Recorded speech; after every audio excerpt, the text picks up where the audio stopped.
Hi, Lazier students. It's Miss Friedman here, and I am back here to read to you guys the next chapter from The Miraculous Journey of Edward Tulane, Chapter 2. And if you guys remember, in Chapter 1, we met our main character, our protagonist, named Edward Tulane, and we also met his owner, Abilene, who is the girl that owns him. And we got a little glimpse of the setting and where they live. Now we're going to get to read to find out. So this was our first picture of Chapter 2.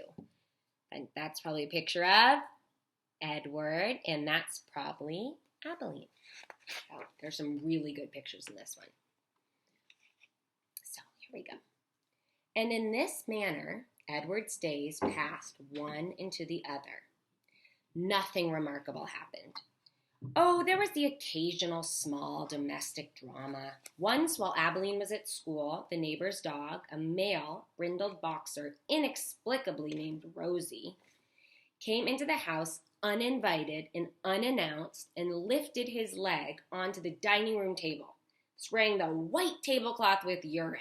Urine's like pee. Ew. He then trotted over and sniffed Edward. And before Edward even had time to consider the implications of being sniffed by a dog, he was in Rosie's mouth, and Rosie was shaking him back and forth, vigorously growling and drooling. Ooh, you guys want to see a picture? Oh my God, look at that. It says, "Drop it," she shouted to Rosie. Let's see. Oh, I missed that part. Here we go.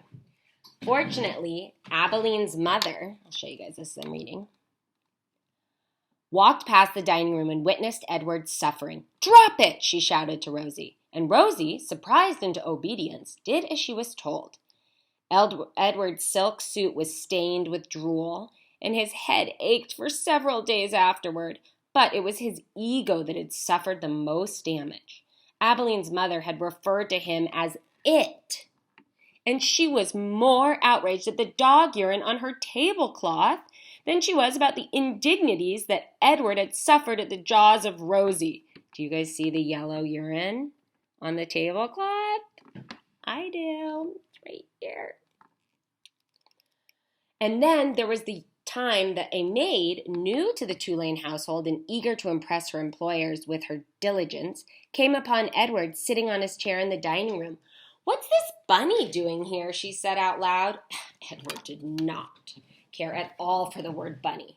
He found it derogatory in the extreme. Edward sounds a little hoity-toity, you know? The maid bent over and looked into his eyes.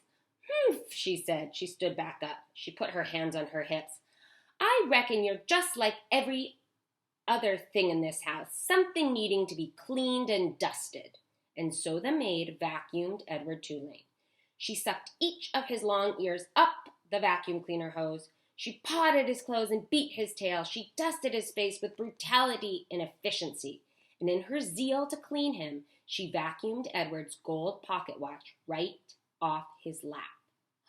The watch went into the maw of the vacuum cleaner with a distressing clink that the maid did not even seem to hear. When she was done, she put the dining room chair back at the table, and uncertain about exactly where Edward belonged, she finally decided to shove him in among the dolls on a shelf in Abilene's room. "That's right," said the maid. "There you go." She left Edward on the shelf at a most awkward and inhuman angle. His nose was actually touching his knees, and he waited there, with the dolls twittering and giggling at him like a flock of demented and unfriendly birds, till Abilene came home from school and found him missing, and ran from room to room calling his name. "Edward!" she shouted. "Edward!" There was no way, of course, for him to let her know where he was, no way for him to answer her. He could only sit and wait. When Abilene found him, she held him close, so close that Edward could feel her heart beating, leaping almost out of her chest in its agitation. "Edward," she said. "Oh, Edward, I love you. I never want you to be away from me." The rabbit, too, was experiencing a great emotion, but it was not love. It was annoyance that he had been so mightily inconvenienced, that he had been handled by the maid as cavalierly as an inanimate object, a serving bowl, say, or a teapot. The only satisfaction to be had from the whole affair was that the new maid was dismissed immediately. Well, that's kind of mean. She's fired. Edward's pocket watch was located later, deeper within the bowls of the vacuum cleaner, dented but still in working condition. It was returned to him by Abeline's father, who presented it with a mocking bow. "Sir Edward," he said, "your timepiece, I believe." The Rosie affair and the vacuum cleaner incident, those were the great dramas of Edward's life until the night of Abeline's 11th birthday, when at the dinner table, as the cake was being served, the ship was mentioned. Dun, dun, dun. Wow, that's making me think already. I'm just thinking about her family, and I'm thinking, first of all, he has all those fancy clothes, remember? Like the silk and the gold pocket watch. Look at where they live. It looks kind of fancy. They have a maid. They have this china, teapot, all this other kind of stuff. It's making me think they're pretty rich. You guys want to see the preview for Chapter 3? Here we go. So that's some more fancy stuff. We'll see. Hope you come back and join me. Okay, bye.